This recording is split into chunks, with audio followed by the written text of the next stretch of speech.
Hello and welcome to the Martini Shot, home of movie reviews and movie-themed cocktails. My name is Brandon. Before we get into the review of hundreds of beavers, let's brave the frozen wilderness for a stiff but crisp cocktail I've named Tundra Applejack.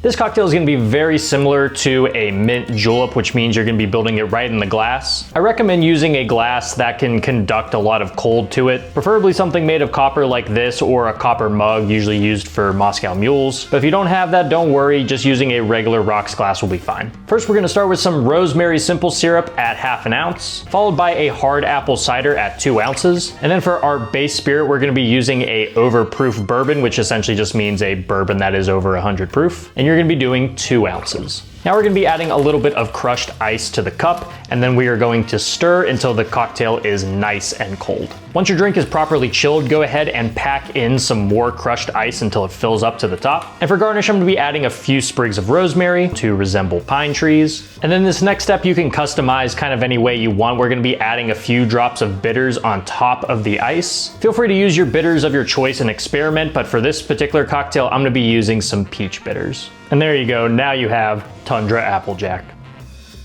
It's this really nice blend of this Christmas spice and refreshingness. This definitely has quite a bite to it thanks to that overproof bourbon and that rosemary syrup. But the dilution and the frigidness of that crushed ice really kind of keeps this from being too much of a burn. Really undercutting the bite of that bourbon is super important. And not only is the ice doing that, but also the little bit of apple cider we have in here is doing that as well. It manages to have both that crisp fruit taste as well as that nice little cinnamon-like burn that kind of hits you in the back of your tongue. There's even a little bit of vanilla that comes through, so you get this nice combination of baking spice flavors. Overall, if you're a fan of mint juleps, I would definitely give this one a try just to kind of spice it up a little bit. And even if you're not, I still think this might be a good approachable way to kind of get into bourbon without just drinking it on one single rock. That dilution definitely makes it way more approachable. Now that we have our drink, let's get right into the review.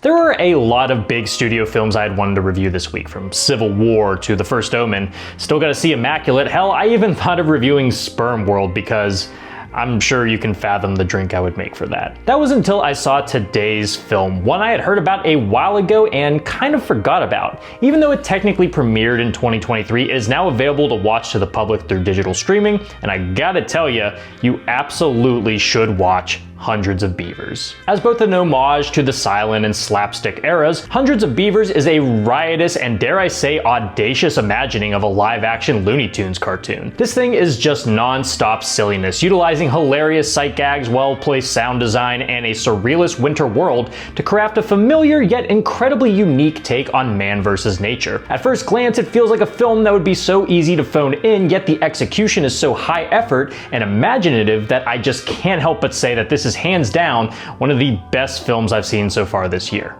Set in 19th century colonial wilderness, a drunkenly joyous Applejack distiller loses his entire business thanks in part to the meddling of mischievous woodland critters. With the unforgiving winter rolling in and no discernible assets or skills to his name, the man known as Jean Kayak must brave the elements and learn the trade of trapping if he is to survive. Along the way, he fancies the daughter of a grouchy merchant, forcing him to take on the seemingly endless hordes of the forest's rabbits, raccoons, and of course, beavers. This is the feature directorial debut of one Mike Cheslick, who also co-wrote the film along with star and man of 4 names, Ryland Brixton Cole Tews. And what a hell of a way to introduce yourself to the world, because truthfully, there's not many films I've seen out there that look like this. Shot in black and white and utilizing a mixture of real-life wooded locations, vintage-looking sets, and digitally imposed backgrounds, this film proudly wears its goofy shoestring budget identity on its sleeve. The visuals just work, reminding me of an old pop-up book detailing the tale of old American folklore. The film's technical limitations hardly ever feel like limitations at all, nailing a charming fantasy world aesthetic that,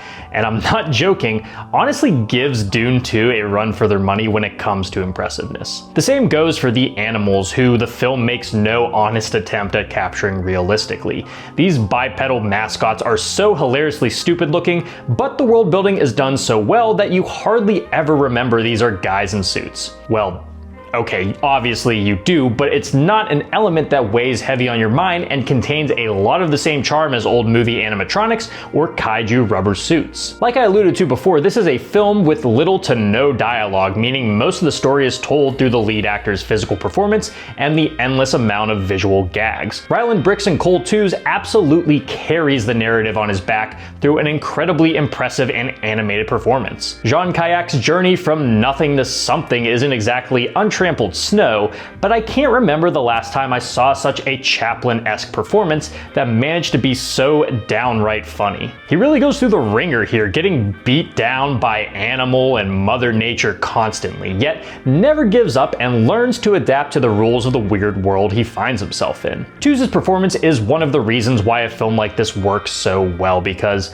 despite his surroundings, he never feels too displaced, kind of like how a CGI character can feel in live action. And even when he does, it just amplifies the film's charm anyhow. He's just as offbeat and cartoony as the big-headed varmint he aims to capture, and I gotta give him huge props for this role. Being that there's no spoken dialogue for practically any of this, the film utilizes an absolute crap ton of visual gags to keep things moving. It's been a while since I've seen a film with this many rapid-fire jokes, but there's far more hits than misses. Whether it be a callback to classic slapstick or adopting the framework of an old video game, this had me at best laughing and at worst with a big smile on my face. Even though it employs a lot of old-fashioned comedic techniques and setups, there's a lot of modern comedic tactics at play here too that just blend so seamlessly. Things like a well-cut scream or a dynamic camera zoom mesh so well and never really break the immersion of what the filmmakers were going for. There's very little room to breathe, but it never feels suffocating, allowing for any dud jokes to be quickly swept away by a good one. Some jokes even continue to build throughout the film, like Kayak learning how to weaponize his misfortunes for his benefit. And of course, the violence in here is so gruesomely cartoonish.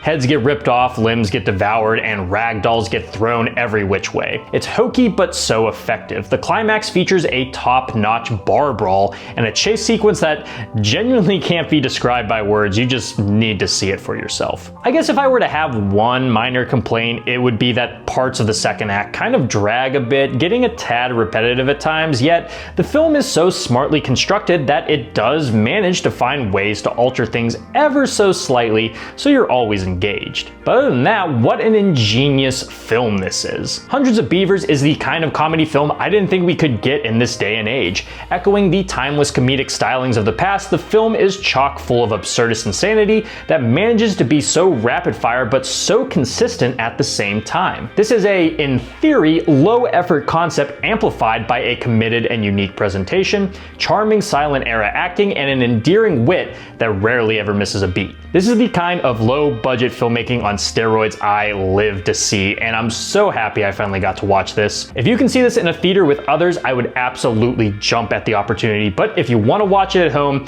it is available to rent on Apple TV and Prime Video. Get your friends and maybe a few drinks together and get ready for a hell of a time. Oh, and also the title drop happens with like 20 minutes left in the film. Legendary. For my rating, I'm giving this film 4 severed rabbit feet out of 5. Guys, thank you so much for tuning into this episode of the Martini Shot. If you saw Hundreds of Beavers, let me know what you thought about it down in the comments. And if you like what you saw here and would like to see more, don't forget to like, subscribe, and follow me across all social media channels. Those links are down in the description below. If you enjoy movie reviews and movie-themed cocktails, be sure to check out my website, martinishot.blog. Until next time, thank you again for watching. I'll see you in the next one. Live deliciously, but please remember to drink responsibly.